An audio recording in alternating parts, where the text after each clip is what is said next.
Made me spend it all on you. Throw a couple thousand just to see you. But you never around when I call on you. Girl, I know these things can never beat you. You only say you love me cause I ball on you. So I'ma throw this money just to see you. See you like call on you. Call on you.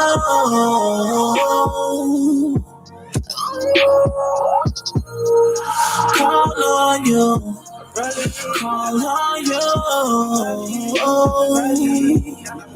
Yeah. I probably won't pick up and call you today. Ask myself why I keep you. Know your best friend, she gon' keep throwing shade. She hate the fact that I bumped into you first. No pain, I'm sipping Bacardi. I lost my feelings for Shawty. Okay, you can call me while I watch you twerk for your pesos. I might just thank the DJ. He got you moving like a free snake.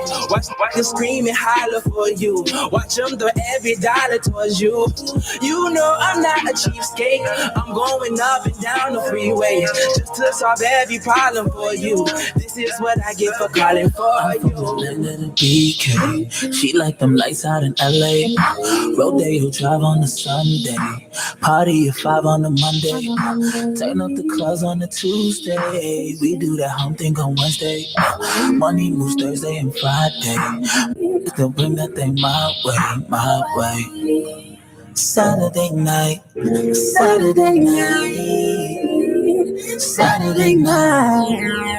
All I really need right now is you.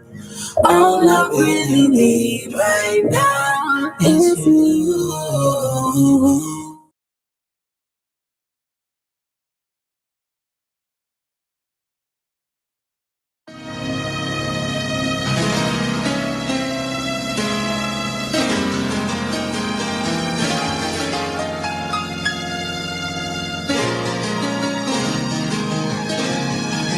Ladies and gentlemen, it is now 5:50, and I'm Donte Payne with your Chicagoland Sports Update, brought to you by the Illinois Media School. For more information on a career in broadcasting, go on to beonair.com. The Blackhawks look to sweep the season series against the Red Wings tonight, and the Blackhawks have won 9 of its 11 games overall. Blackhawks seek their 10th win in their last 12 overall games, and the season sweep against the Red Wings tonight at 6:30. Tip-off time to that. They also appoint like trying to secure that last wild card spot for the playoffs. So with this win and the Avalanche loss, that will be able to help them get into that second wild card spot. But let's get it. And this is Donte Payne with your Chicagoland Sports Update. Stay tuned for Dragon Sports Live.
Constantly thinking, what will my man take? Constantly drinking, what would that wine take?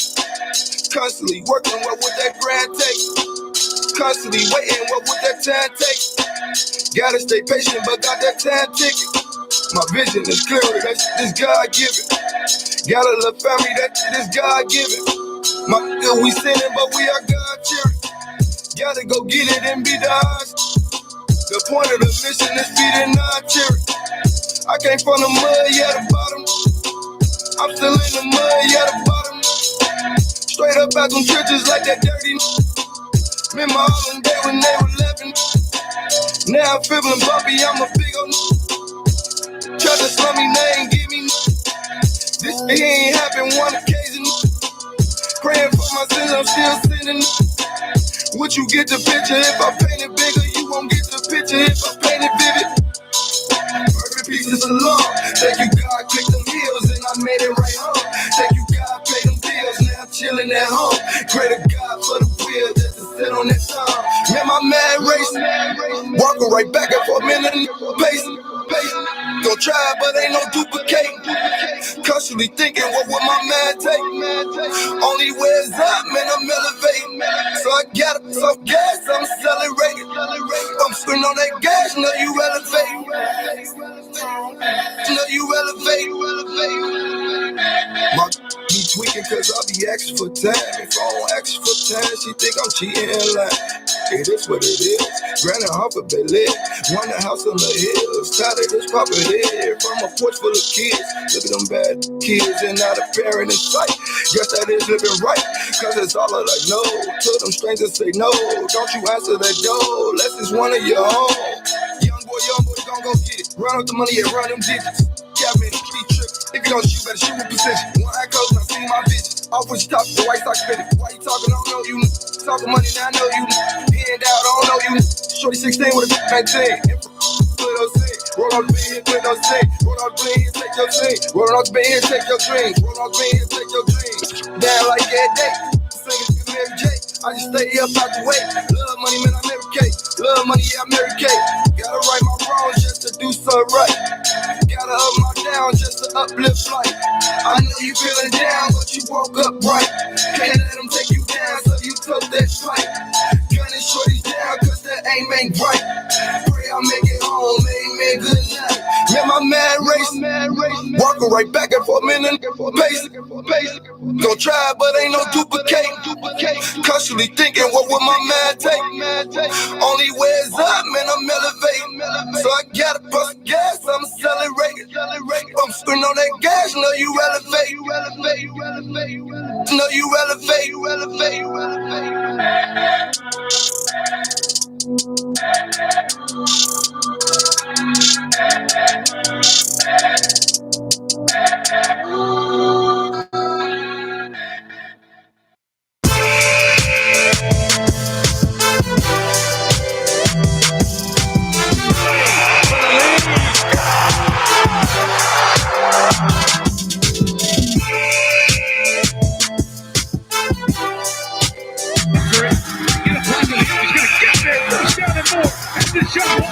Inside the 10, into the end zone for a touchdown.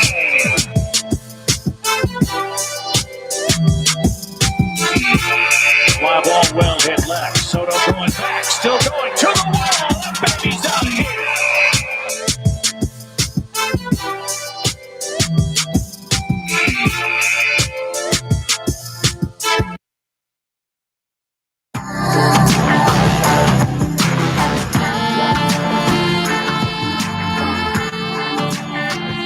And ladies and gentlemen, welcome to another edition of Dragon Sports Live. I'm Donte Payne, your host tonight. As it's going down, it's aside news, good news, and good music coming up for you. We got Obywan music coming up later on the show, as well as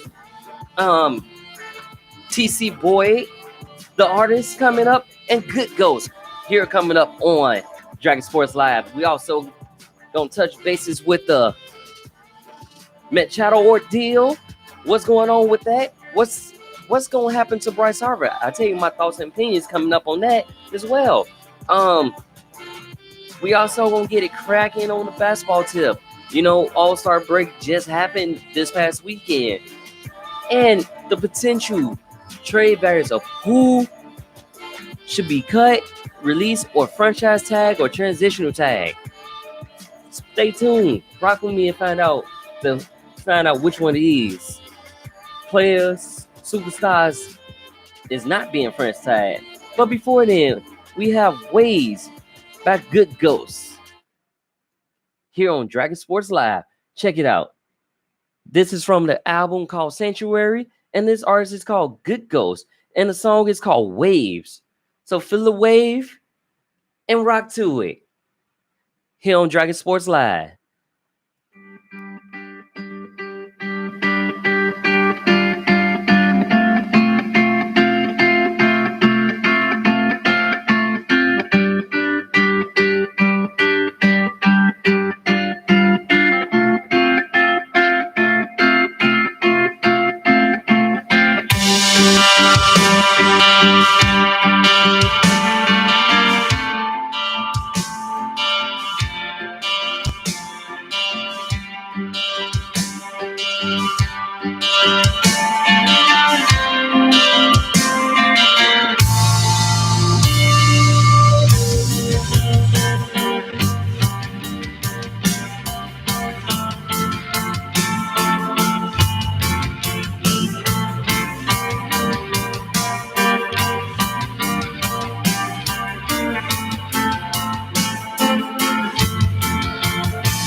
We sit around, all sat here, right here,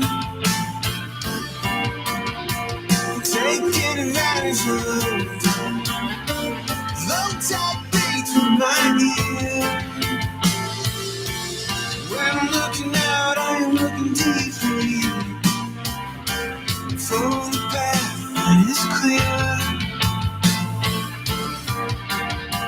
Hard work out at night, watching the water, pressing my thoughts in the mirror.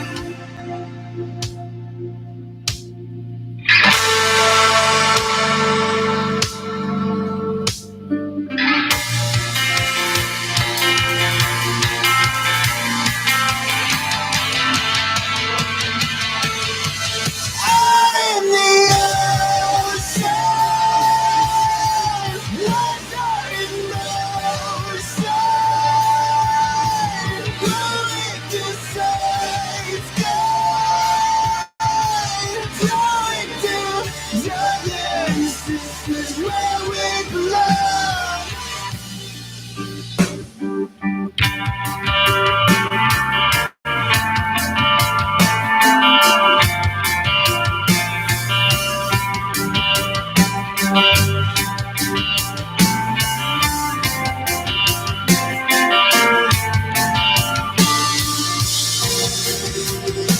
Sunset is here, home still sinking in.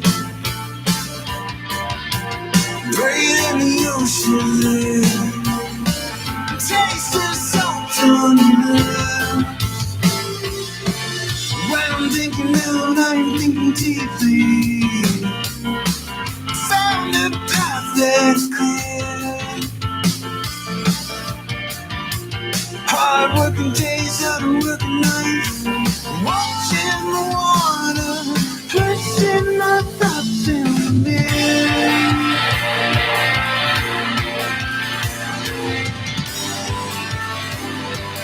Letting go of all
You tune in to the hottest show for music and sports talk. This is Dragon Jump. Welcome back to Dragon Sports Live, where it's the hottest show for music and sports talk. And speaking of sports talk, we had deals that just went down on the 19th. Manny Machado is a San Diego Padre now. And check it out. His deal was worth $300 million for 10 years. That deal is surpassing A-Rod for his $275 million for a 10-year deal. But it's like, with that being said, what is it like? So what's Bryce Harper? Bryce Harper was the number one overall free agent, and Machado was the number 2. So does that mean Bryce Harper's deal is going to be higher? Does that mean, like, what's his deal? Because he still hasn't been signed yet, along with a couple other free agents, Craig Kimball and Dallas Keuchel, who haven't been signed yet, and they're good big name free agents. Now the Sox missed out on this Machado deal. They was offering $250 guaranteed over an 8-year period, and if he do the 9th year and 10th year, then he'll get $120 in an incentive. So it would have been a $320 deal. But the incentives Machado wanted the guaranteed money. Like, he is a good player. Both Harper and Machado both are 26 years of age. And like I said, both great players. A lot of teams need a shortstop, and a lot of teams need right outfielder. So you need to figure out, like, what's going down. But on top of this Padre deal, right? The Padre signed Machado for $300 million, Eric Hoser for $140 million the year before, the day after they signed Machado. That's crazy, right? So the Padres spent more on 2 players than they did in their previous 2 seasons. On top of that, they didn't have an all-star, and you just got an all-star who had all-star experience in 2018. And on top of that, Manny Machado was only a free agent for 113 days versus when he was with the Dodgers for 102. So, like I said, big ups to him on that deal. But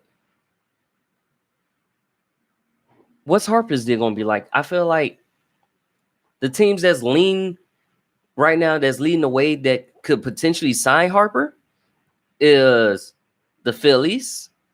The Nationals may offer him a lucrative contract to get him back. And then the Cubs is number 3. Those are teams that I see can sign him and will have a great need for him. Everybody needs a power hitter, especially when you was a home run champion at that, and you're agile and quick in that outfield. Everybody needs that on the team.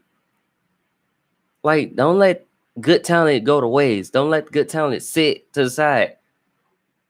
Pitch y'all, shoot y'all shot, as they say. Go out to Bryce Harper, check him out. See what he got to say. Offer him something that's better. Because Machado being the first to sign, it's like it's making me escalate that Harper's deal may be higher or just about the same as Machado's. With that deal, what does this deal include? We got people that's pissed off about it. Got people that's not looking forward to this. Sox general manager was upset about it, but at the end of the day, what y'all was offering wasn't what Machado was looking for. So the best thing to say is, tough luck. But like I said, it's going down in the baseball round. And also, training camp has kicked off, and the first game for spring training for the Sox is on the 24th against the Padres. So if you're watching spring ball, you're gonna see Machado in action if he already, reported to San Diego already.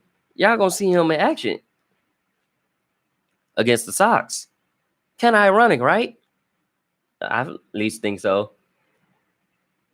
Which is kind of crazy to me. So check that out.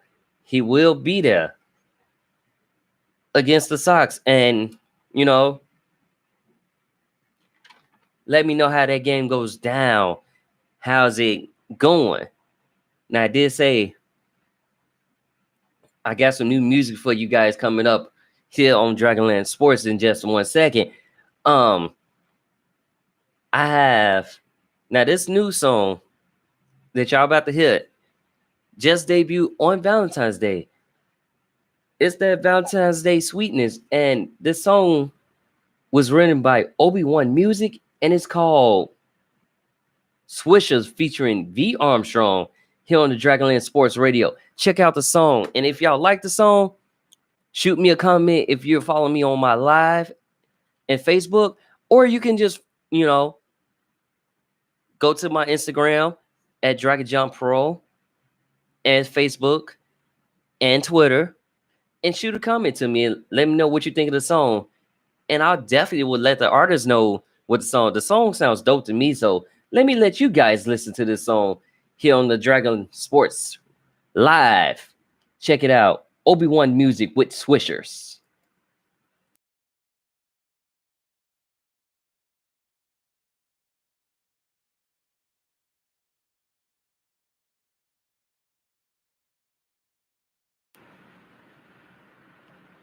Second thought.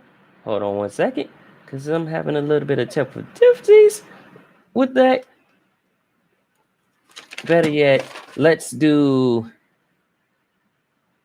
Good Ghost Runner, and then I'll figure out why the song is not playing. Then we'll be able to get that song for you. But stay tuned. Rock with me. Here's Good Ghost with Runner.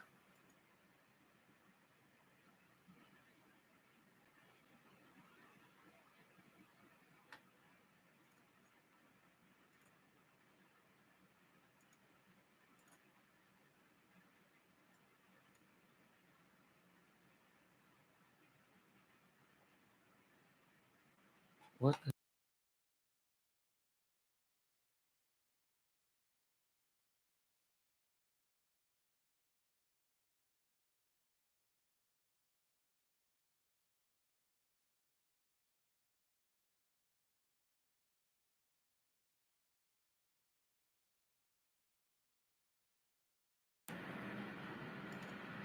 Well, I guess I won't be having music right now because for some odd reason, it's not playing. It's not doing its thing. Well, anyways. So we was just talking about basketball, right? And we have we just talking about baseball with that Machado deal, which is the biggest deal for free agent history. But now, guess who's back? Who will be back expected to play after the All-Star break? Of course, it's Clint Capella. He's expected to play Thursday against the LA Lakers. Now, Capella is averaging 17.6 points a game and 12.6 rebounds. And with Houston, with Paul, Harden, and Capella in the lineup, they're 15-8. So Harden had to be going a tear since he was missing his key players like Paul and Capella, and you can tell that it was a bit missed because Harden put the workload on himself. So when Harden scores 30 points or more, he was 21-10, and in that span, he's been averaging 41.5 points a game on 27.3 shot attempts. So with Capella back in the lineup, you won't see you still see Harden going hard, of course, but you won't see him doing his thing. Like, you won't see him going crazy like what's needed, because you're gonna have somebody he can pass the ball to, with his wizardry of passes that he like to do. Capella is always on the receiving end of that pass, so you'll see him back in the midst for that as well. You'll also see Chris Paul back in the lineup, throwing downs to Capella, throwing downs to Harden, and then going in your face and pulling up on you. You'll see that as well. With them back, you'll see an up score. So let's see them shake off the rust. He did play a little one-on-one game against one of the backup centers, just to see how's it going out there in this cold, windy city. But you'll see him back in the mix, back in the fold. I give him a game or two before you see him back at that 17.6 points a game average. But never know. Like, he said he felt good. He felt ready to go during All-Star break while he was back in Houston playing one-on-one against one of the centers. And he just, and he's ready. Like, game on. So it's going down in Houston. That's coming up this Thursday. So if you rock with, that's a lot of the you take a break, you get like a couple days break, and then we go right back to it in the All-Star game. Speaking of All-Star game, I don't know if how many of y'all got to tune in and watch it, but it was a pretty interesting All-Star game. Especially with the Rising Star Challenge, when you take first-year players and second-year players, mix them up, and they go against each other. So it was a really good game for the Rising Stars on top of that as well. And the All-Star game itself. Now, my thing was, 3-point shootout. Like, it was pretty fun if you tuned in. But if you didn't tune in, let me give you the breakdown of All-Star Weekend. Because on top of that, we had a new movie come out, All-Star Weekend, with Jamie Foxx. So that was good too, But back to this Rising Challenge, this Rising Star Challenge. Man, when I say these teams was going at it, they was going at it. Your MVP ended up being Kyle Kuzma with 35 points. And that is the highest point total scored by a player from the Lakers in such a long time. But it was crazy, though. Super crazy. We even had marketing pouring in 21 points. John Collins pouring in 12 points and showing off his dunk skills before the dunk contest, like showing you what's in store for the dunk contest. Like I said, Kyle Kuzma with 35 points, 15 of 27, 6 rebounds in that game. Impressive, right? Then you had Donovan Mitchell, 7 rebounds, 9 assists, 20 points in that game. With Tatum, 30 points, 12 for 24, 9 rebounds. And Trae Young, 25 points, 7 rebounds, 10 assists. Very worthy, right? And I already said marketing with 21 points. Luka Doncic had 13. And Shai Gilgeous-Alexander had 15. So it's like a lot of good first-year and second-year players, and they still got room to grow. So with that being said, because you watch this All-Star game, it's like you see the talent, and then you got more talent getting ready to come out if they decide to go into draft. Zion Williams, RJ Barrett, Trey Jones. Like, it's just to name a few of the Duke players that, expected to come out. Now, this is my thing. So I don't watch college ball until March because college season can be long. but it is going down. I do watch some of the games, but not all. We also had Ben Simmons putting in 28 points, 14 of 17 shooting on the night. So, and it's technically, well, no, yeah, it's technically Ben Simmons' third year, but he said he was injured his rookie season, so basically he a red shirt. But like I said, you see the hidden talent in the All-Star game coming from these young lads. Meaning, like, these teams have potential. And on top of that, in the skills challenge, you had Tatum versus Young for the final two to win it all. And Jason Tatum hits a half-court heave shot because he knew he had to hit it before Young hit it. And basically what it was, Young, with Tatum's half-court heave, he knocked Young's shot out and his shot went in, which allowed him to win the skills challenge. And he just was like, I had to do it before Young because Young was burning on this. Was just like Young was already hit him because he's shorter and he's faster.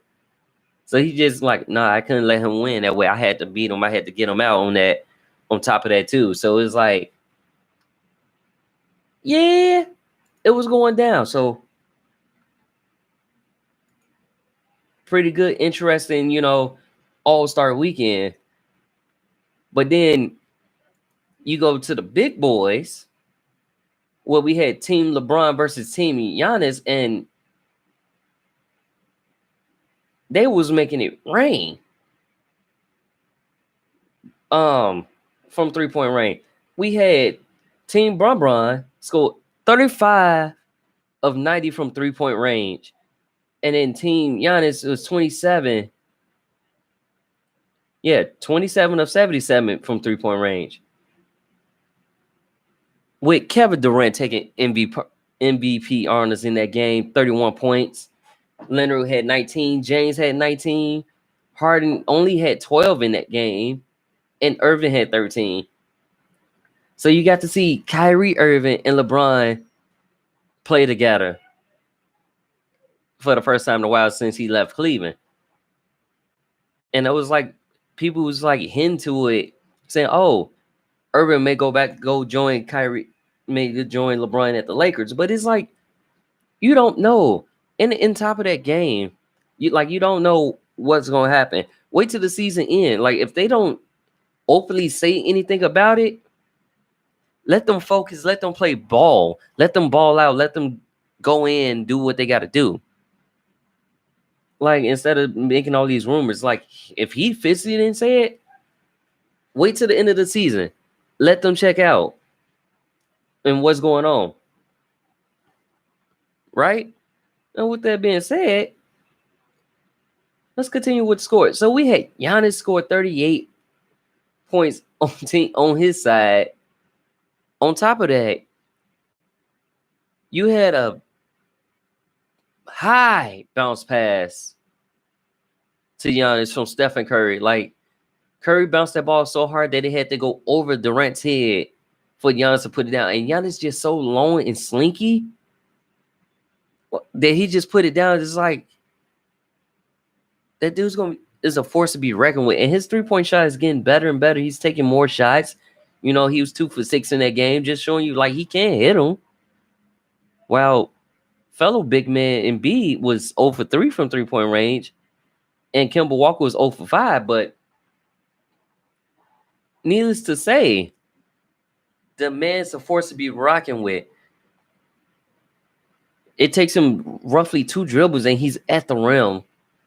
I should say 2 steps, and he's already at the rim because he's just that long. So Giannis Antetokounmpo will be a force to be reckoned with in the coming season. And he's only 24 years old. Crazy, right? He's only 24. So he's still developing. He's still growing more. He may enter the dunk contest next year. We don't know. He said he's thinking about it. So let's see. Let's check it out. On the upscale, let's, see what's going on. because I'm down for it. But with that being said, we'll be right back after these commercial messages. Stay tuned. Rock with us here on the Dragon Sports Live.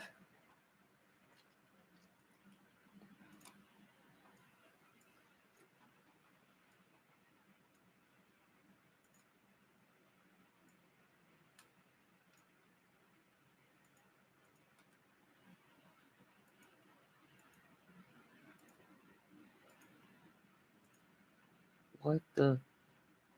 I guess not. So we seem to be having technical difficulties with our program where it's not playing any of the music or anything. So rock with me as while I figure out this technical difficulties. In the meantime, I'll keep talking while I figure this out. In other news, we got Jody Meeks, who signed a 10-day contract with the Raptors due to Fred VanVleet had surgery on his hand, and DeLon Wright was traded in the Marc Gasol trade. So we had him signed to a 10-day contract. Now, this is his first game since serving at 25 game suspension for violating NBA and NBPA anti-drug program. Meek only averaged 9.3 points a game, 30 points, 37.2% from the field in his 531 career games that he has played. Meeks will sign a 10-day contract, so he'll be playing alongside with Marc Gasol, Kyle Lowry, Kawhi Leonard, Danny Green, and more. And I'm excited for that. So it's going down then. It's going real down.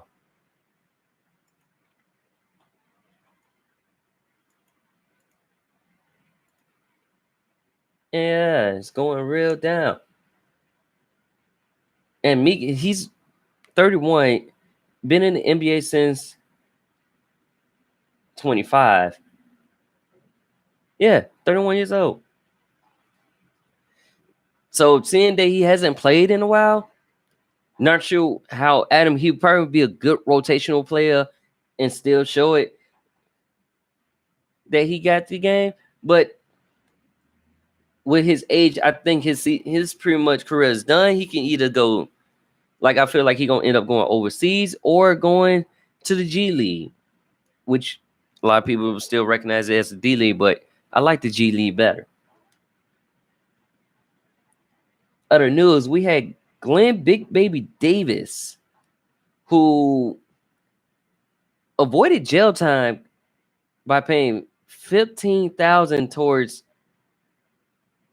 his fees to avoid jail time just because of a pipe bust. He was walking around with a briefcase full of $92,000 in the briefcase, as well as 126 grams of marijuana,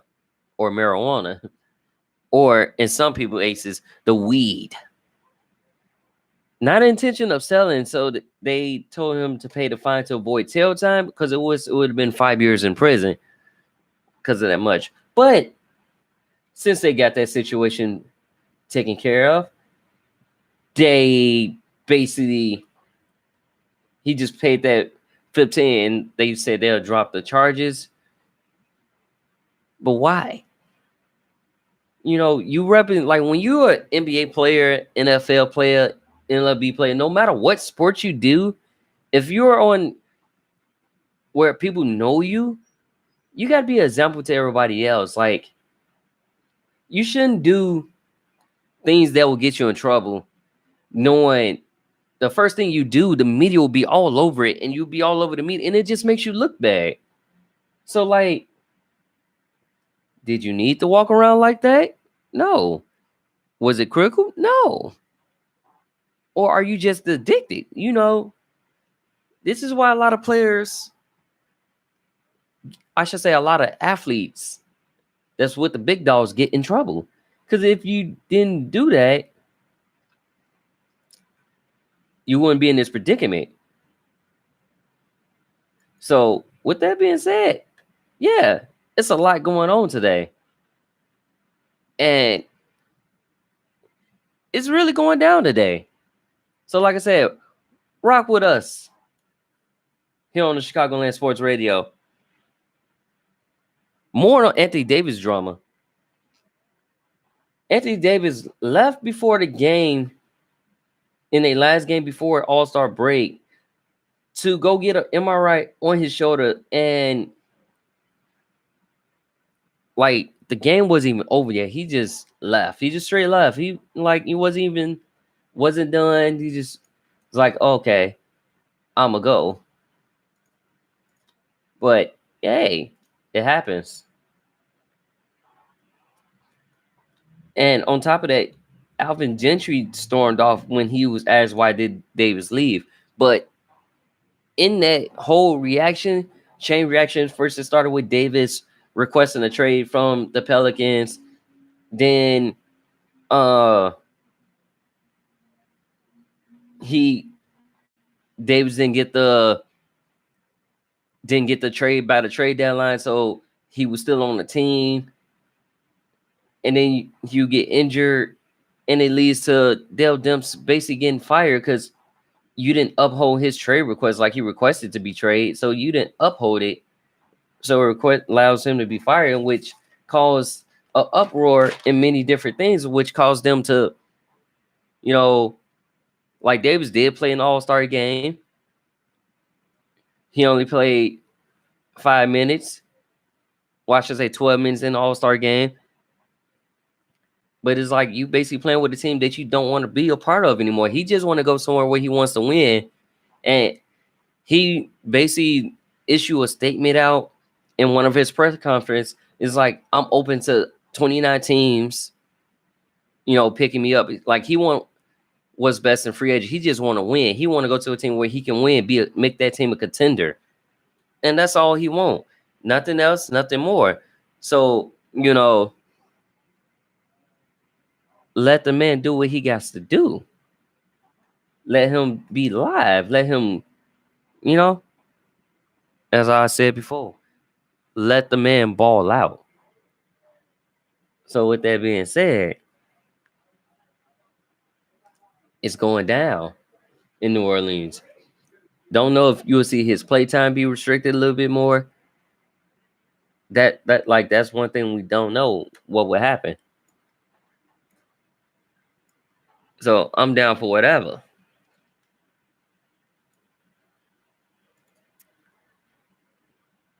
Now, don't know what's exactly going on with the mixer per se, but for some odd reason, my music or anything is not playing. I can still talk to you guys. I can still hear you guys, but music is not playing, which is kind of weird to me because I got these artist songs that I want to feature on the track. And yeah, I can't really play it right now, and it's kind of irritating. So moving on, we talking basketball right now. And since All-Star break, we do have a couple games scheduled for tomorrow. And let's go down those teams. Who we pick, who we win for those teams. Tomorrow's matchup, we have the Phoenix Suns versus Cleveland. Now, that game right there, that's, the Tank Central game, because both of these teams have one of the worst records right now, and it's just like, so who gonna get this lottery pick? That's basically what they're playing for in this game. Like, who's the better team to lose? Who's the better team to win? With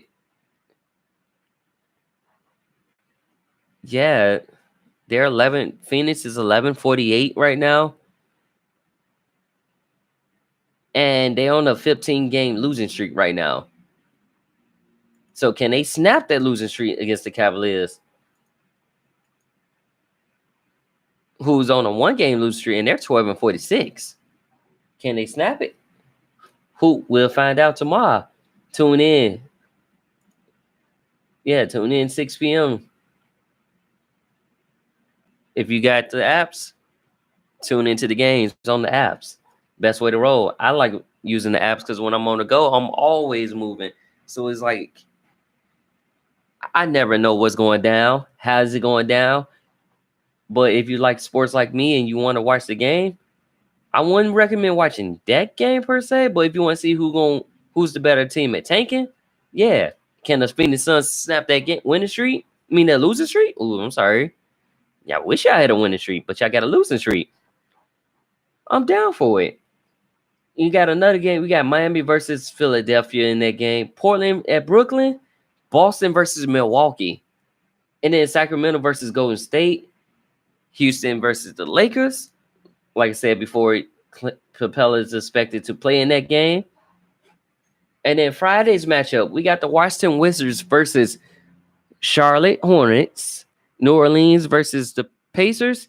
And then the Chicago Bulls will meet the Orlando Magic again in that game. Speaking of Bulls, Porter is actually a good pickup. Like I've been talking with many different people. I still wouldn't trade it 2 players for 1 in that case, but their offensive intensity has increased. Their 3-point percentages increased since they added Porter, and Porter's been a very good addition to the Bulls. With Timothy, he's been an all right addition. Ooh, that creeped up on me. Sorry about that. Yeah, he's been an all right addition to the Bulls, but he's better than Ryan. I give you that. Defensively, Ryan is good, and he loves to pass the ball, but I would take Timothy over Ryan any day, anytime. Moving on. We got San Antonio Spurs versus Toronto Raptors. Detroit versus Atlanta.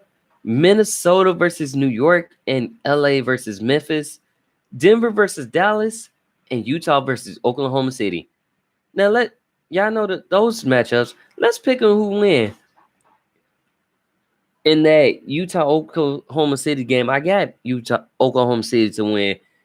Paul George and Westbrook, that duo is sickening. You got Westbrook getting triple doubles while Paul George give you like 30 and 10.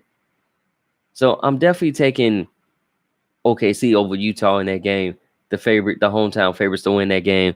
You got, and then the Dallas-Denver game, I'm taking Denver. Denver's been on the tear, and it's the surprise team currently in the standings right now. Like, I wasn't even expecting Denver to be up there in the standings. Like, they looking great since, they've been looking great in general. So it's like, right now they're in the number 2 spot, just 2 games behind Golden State right now. Then you got Oklahoma, Portland. Houston's in the 5th spot. Jazz, San Antonio, Clippers. So a lot of these games this week is all conference games. Now that I'm looking at so it's going down. Lakers currently sitting out of the playoffs. So like if the playoffs was to start now, Lakers would be outside looking in, as well as Minnesota, Dallas, New Orleans, Memphis, and the Suns. They'll be outside looking in. But it's 24 more games to go in this season. And also Denver's on a 2-game win streak this week and 7-3 in their last 10. So definitely got Denver in that game. As far as the Clippers game, Memphis game, I don't know. I'm taking, I don't even know, because I think I'm going to take the Clippers in that game.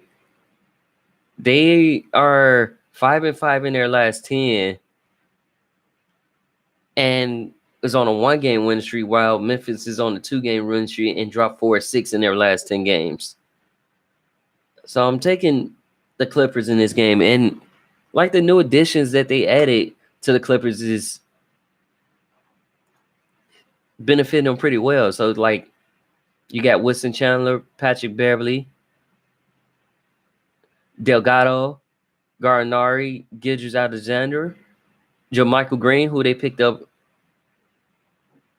and Howell,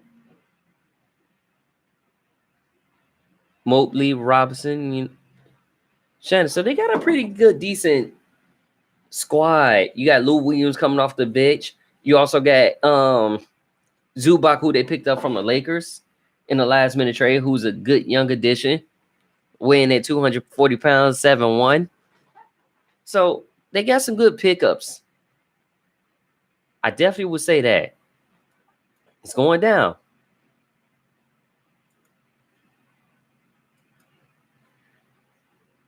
Still don't know why. Music is not playing or commercials. And it's starting to drive me bonkers. Show must go on, must go live, must continue to grow. But yeah, it is going down. Especially in the NBA. Switching over, we have a lot of potentials as the fiscal year for the tag deadline has begun.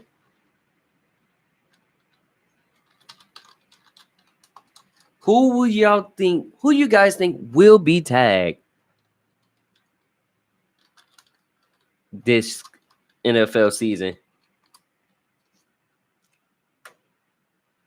Who will be tagged is the real question.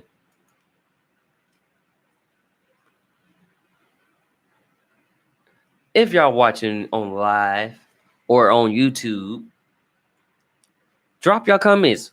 Who y'all think would be tagged as far as the NFL season this year? Who's going in? Like, because you can, as of yesterday, NFL clubs can start tagging. There's a franchise tag or transition tag,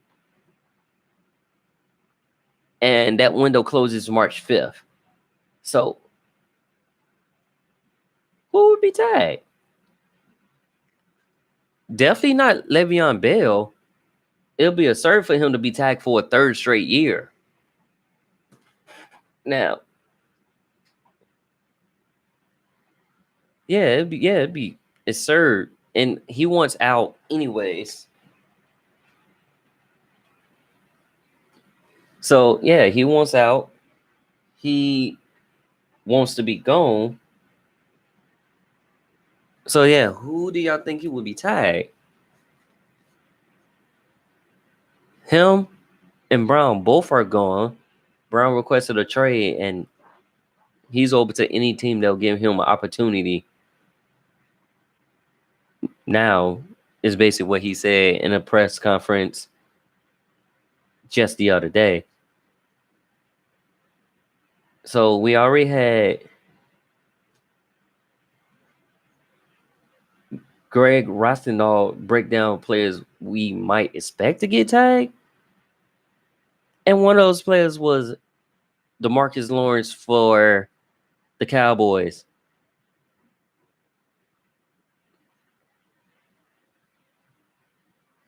Like, he don't mind a huge season salary one bit, but noted that his price would only go up if a long-term deal was worked out by the deadline. So, and I think he deserved it after he had a great standout campaign this past season. We also have Javion Clowney, who might be franchise tag because he can play two positions. He can play linebacker and defensive end. So, but I think he's more likely to get a long-term extension. Maybe not. But Clowney has a gang of injuries that's looming over him that would, I would put the franchise tag on him. Like, let me see what you could do after this season. And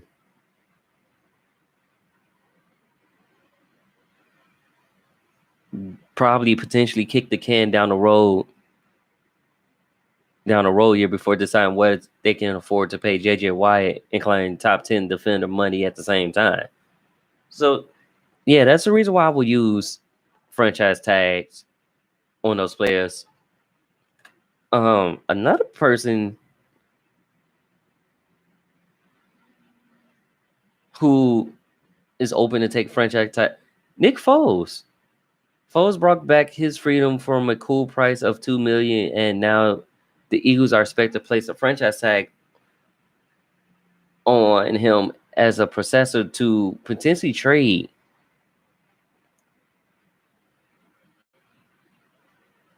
Foles, but to be my honest opinion about that, keep Foles, let Rents get a fresh start somewhere else. Like, their stat lines is pretty much similar to me, like far as yardage, touchdown completions, QBR rating. It's the same. They both was at 62.3. So far as QBR. So either way, it's like you basically essentially have the same player. One just can't stay healthy enough and always seem to miraculously get hurt around playoff time, where you got then Nick Foles comes in to save the day. So, yeah. And then you also got a couple other players. It's like, because it's that tag period that goes until March 1st, who's the potentials of being tagged is what, everybody says. Tag and off-season moves. So check it out with us as we go down the list.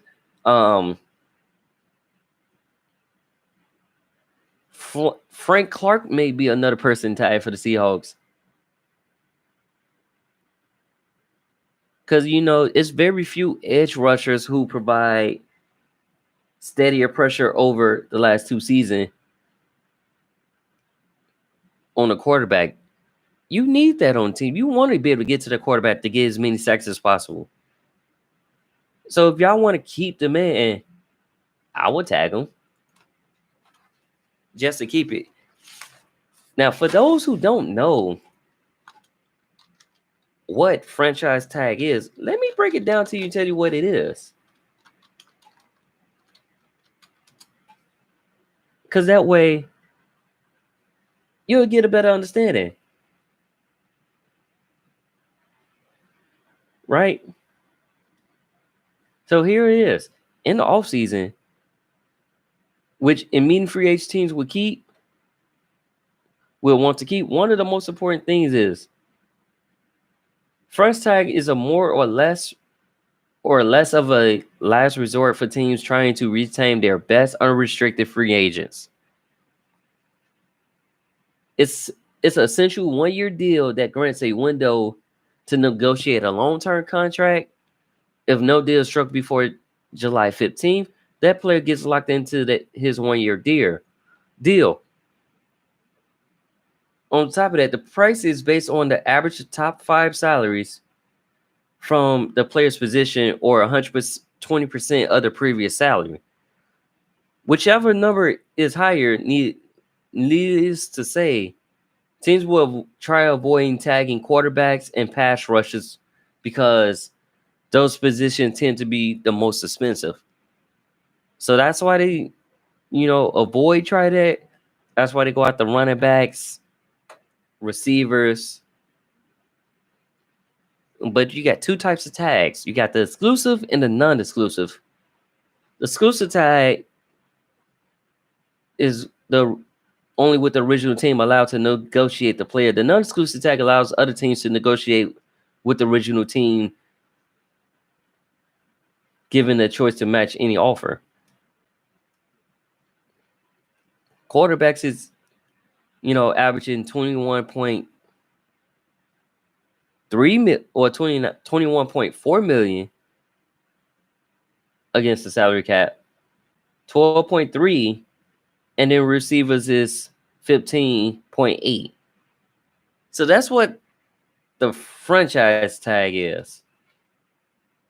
The transitional tag, which is another tag that's used, that has a whole different meaning. It's a tool that is used for teams to retain unrestricted agents as well, unrestricted free agents, and it guarantees the original club the right of first refusal to match any offer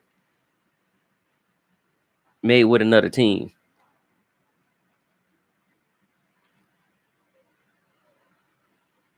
And it's basically just a way of saying, like, hey, we're going to trade this player, but we're going to trade it to our advantage. And that tag is rarely used. So, like, that tag was actually used on Alshon Jeffrey. Bears didn't match the offer, and he ended up with Philadelphia and ended up winning the Super Bowl with them.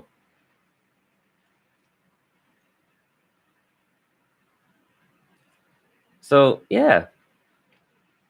And the cost is a little bit different. It's a little bit lower than franchise tagging. Because you like franchise tagging, I feel like you're the face of the NFL type thing. You're the big man. You top dog. And there's also a way, like, we're probably going to work a potential long-term contract with you. So that's why we do the franchise tagging. Do I say it's good? Maybe, maybe not. But let's check out some of these off-season moves that can improve all NFL teams, starting with the NFL teams. So, one, they can release Sean Lee, Allen Hurns. Lee, because Lee is a Cowboys icon after 9 years with the team. His role as an every down linebacker was taken by rookie Leighton Vander Esch last season. And Lee has a cap hit of $10.8 million. And by cutting these three veterans, Dallas will free up. So Sean Lee, Allen Hurns, and Terrence Williams, Dallas would free up $14.3 million in cap space, pushing it to $59 million in total. So after a decade of struggling with their salary cap, Cowboys are actually in a good position. That can add, a good big time free agents because it's then to happen. That can also give you the opportunity to extend DeMarcus Lawrence contract. Or, give him a lucrative contract that he deserves. As I said before. But they can also help you stand, because Prescott will be entering his final year of his 4-year contract, $2.7 million deal that can give you the opportunity to extend Prescott's contract. So it's like, with that being said, release those players because you got younger players. Like, granted, like, I feel bad saying, like, hey, just cut them. Either put them in a different position or, keep them as veteran and just take the cap hit. If they're good, keep them. If they're not, ship them out. That's just the way this business works. This is how, we get it. And also on top of that, re-sign Amari Cooper. Get him some more help. So with that cap space, if y'all in extra position, get some more help for him. Tune in with him. For the Giants, franchise tag Landon Collins. Giants are still recovering from subpar drafts under Jerry Reese. And the only players left on the roster from a 5-year stretch of Reese drafts between 2011 and 15 are Collins and Odell Beckham Jr. So losing Collins one of the few young building blocks that the Giants have on defense will be a step backward for the team. So do what y'all can to keep him. Either give him the franchise tag or, give him a decent contract. And it's time to, every quarterback has his downfall. And it's like, yes, you brought them a Super Bowl ring, but I think it's time to move on from Eli Manning. Acquire a veteran that can replace him, or, bench Manning and bring in one of your rookies. Let your rookie, because Manny's numbers significantly drop. He posted a career high percentage of 66 and the fourth best passer rating of his career with 92.4. But the two-time total, I should say the two-time Super Bowl MVP total QBR was mainly at 51.6, ranking him 25 out of 33 qualifying passers. And he was knocked down quite a lot in that last season. I watched a couple of the Giants game, and it was like he couldn't even get the ball out. Like he had to basically get the ball to Barkley all the time. So with that being said, go out to another quarterback. Now there's a lot of quarterbacks that's out there that will probably fit well with the Giants process and their game plan. Hey, the Broncos progress a trade to the Ravens for Flacco. So go ahead, grab Case Keenum. Because he would excel under Pat Shermer's just doing his breakout season in Minnesota. So I would go after him. Especially if y'all talking about trade. Or go after a quarterback in the draft. So we got Kyler Murray, Dwayne Hopkins. And Hopkins is the number. Go after Hopkins with the number 6 overall pick that you guys have. Because if y'all don't take Kyler Murray because he's under 6 feet, then go after tall.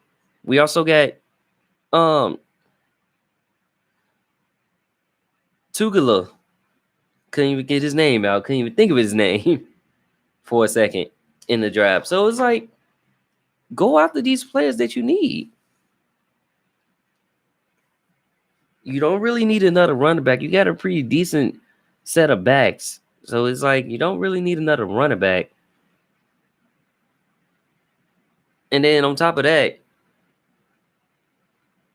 so like I said before with Foles, they was talking about franchising and bought out his, let him leave in free agency. If y'all don't want to keep him as a starter, let him leave in free agency. Let him test the market and see where it begins. Because the new league year begins in March. So that's when you can officially make your trades, those trades that was said to be made. That's when they can officially be done. When it can be set in stone. Right now it's verbally. And like I said, those trades are set to change in the season. So, check it out. Because I'm down.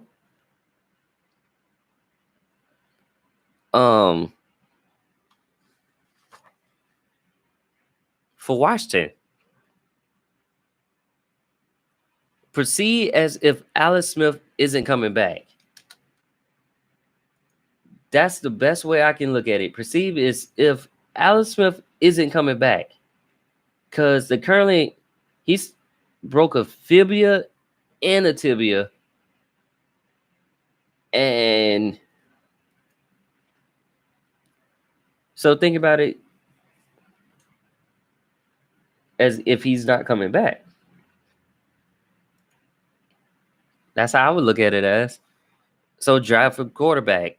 Go after another quarterback.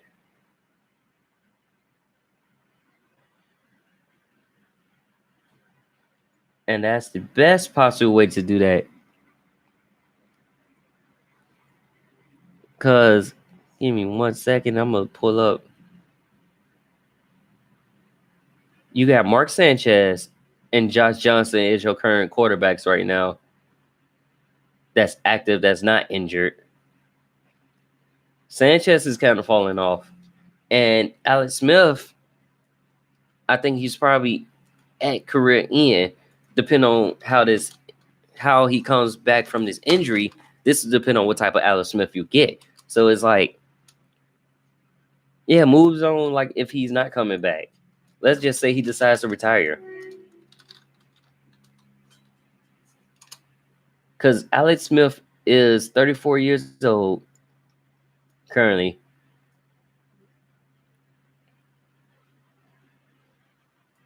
And he's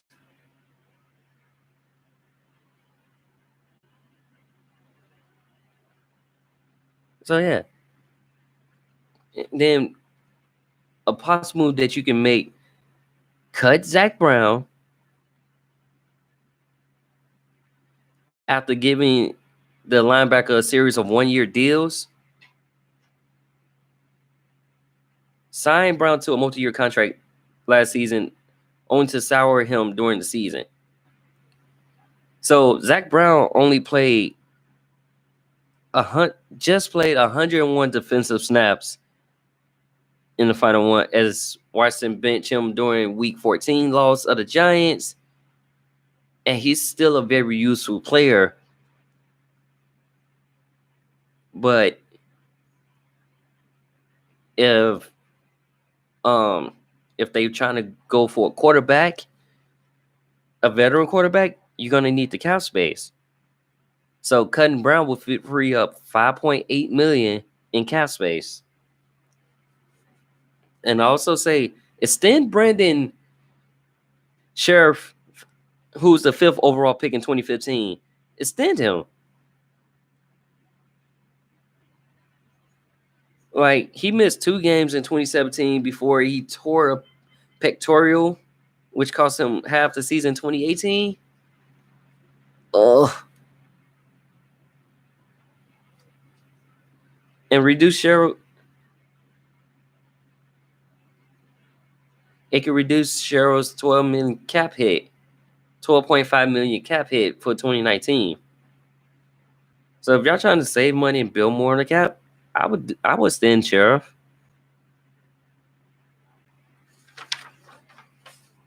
Definitely bring back Adrian Peterson, who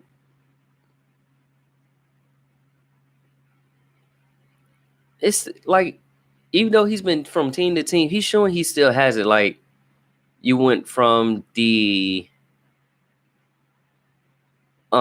Minnesota Vikings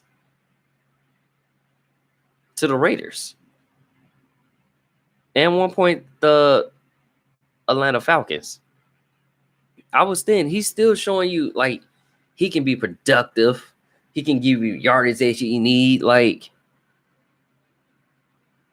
a $3.5 million raise would make perfect sense. And he deserves it. So bring back Peterson.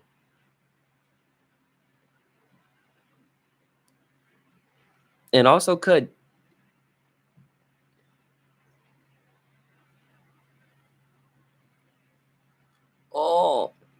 so that's that, Bears, on the other hand, Bears looking for a competitor for Cody Parkey. Even if Parkey missed the kick in the wild card game, was actually tipped by Eagles defender, it's difficult to imagine not having a second kicker for the real future. So it's like, yeah, they're looking for kickers to, make it a competition for Parkey. If not replace them, they still keep them. So they just trying to see if that competition will make them play harder or kick harder. Like I said, the fiscal year starts in March for the NFL to make these trades and all these transactions. You can cut players right now and release them before as trades. Is making it be known. So with that being said, stay tuned next week. Join with me. Same time, same place, Wednesday at 6 p.m. Central Standard Time. As for another edition of Dragon Jump. Dragon Jump Productions is my business, but another edition of Dragon Sports Live. So I'll rock with you guys next week. And I'll be able to figure out what's the problem and get this music fixed. Until then, I'll catch you guys later here at the Chicagoland Sports Radio.com studio. This is Donte Payne, and I'm signing off. Deuce.